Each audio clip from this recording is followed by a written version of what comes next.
Okay, 21, we've got another average value over this given interval.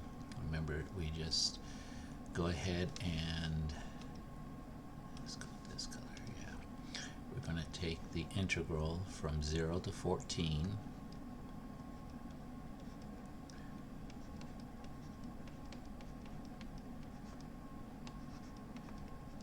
And then average it. So we're going to divide, your average, you divide how many you have. Well, how many do we have? We've got 14 minus 0. So we're going to divide by 14 minus 0. Put it out there, just makes it easier to deal with. Now we deal with the integration. So what we do is we add 1 to the exponent, and then we divide by that new exponent. So this is going to give us x to the third divided by 3. That's that term here. The next term has an exponent of 1, so we add 1 to it. So that's going to give us an x squared, and we have to divide by that new exponent. There we go. We got a plus. For the 7, remember it's x to the 0, so we add a new add 1 to the exponent, not a new exponent, I guess a new exponent, nothing was there. So this is just going to be x to the 1 power times 7, and then you divide by 1. I hope you allow me not to have to show that. Sometimes it's helpful, but just remember we're always dividing by the new exponent, but division by 1 is boom, that's it. Then we take it, we're going to evaluate it from 0 to 14. That's why we don't need to put on plus a constant.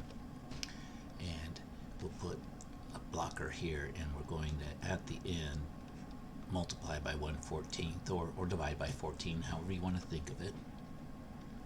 The good news is now that we have all these x's, when we plug in 0, 0 is like your favorite friend when you have that as a lower bound, because when you plug into 0, they all disappear. And then, I guess, you find out who your real friends are, the ones that want you for your money, or the ones that want you because you're got this great personality. 14 is the kind of good friend. They come in. We're going to put that in for the 14. But when we put in the 0, they all disappear. Okay, so we get, I don't know, I just think these things, you gotta, to me, you have to personify things. You have to make them, I mean, they're numbers, but we can make a game out of it. That's, when I was a kid, we'd make a game out of anything. We would travel to the Amazon in our kiddie pool, you do all those kind of things. You make life exciting by how you view it, how you see things. So we're plugging in 14, right? I should put parentheses here, squared, and 7.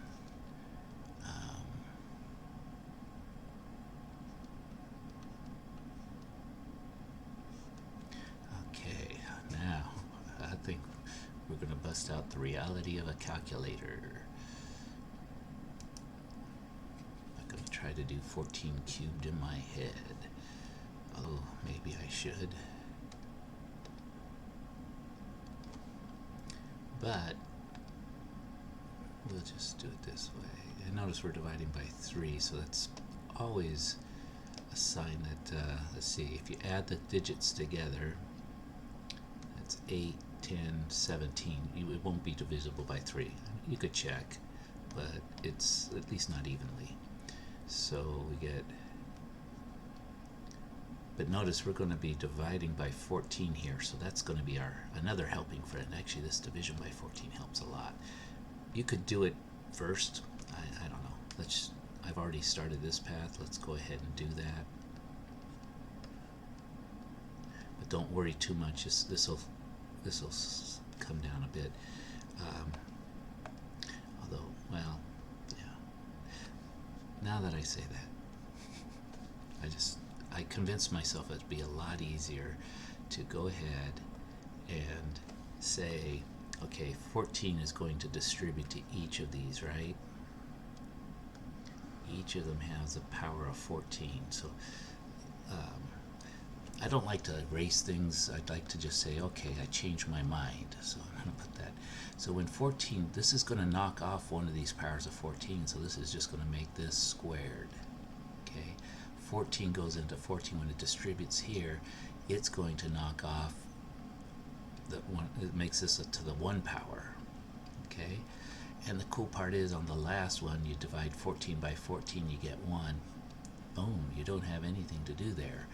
So this is going to make our math much better because they want an integer or simplified fraction. Notice this 3 is kind of going to be persistent. It's going to make us come up with a fraction. So I've taken care of this. I've distributed on through. So let me get some clean paper over here. So 14 squared over 3. Now, well, if I pull up the calculator, but I don't know 14 squared in my head, so what else can I do? Here we go. 14 squared, 196. I think I can handle the rest. I think I can. So we get 196 over 3. So that's that first term here. 14 squared over 3. Then we're just going to get 14 over 2. And 14 divided by 2 is 7. Oh, this is even going to be prettier than I thought. And then we've got this minus 7. Oh my goodness. I'm happy. Plus and minus 7, they become 0. They cancel. There's our answer right there. We don't have to worry about getting common denominators or nothing. Okay. So that was a much... See, that's why I had to switch. I said, you know, this is going to be easier. I know some of you are going, what's going on? Well, remember, we're dividing by the 14, so this is powers of 14. We can knock off 1 power of 14. When we don't multiply by that 14, notice it saves us a bunch of headaches. It saves us a very much, because then we don't have to deal with numbers that are like this and going, whoa, what is this? We got this number. Okay, just a technique. Let's keep moving forward.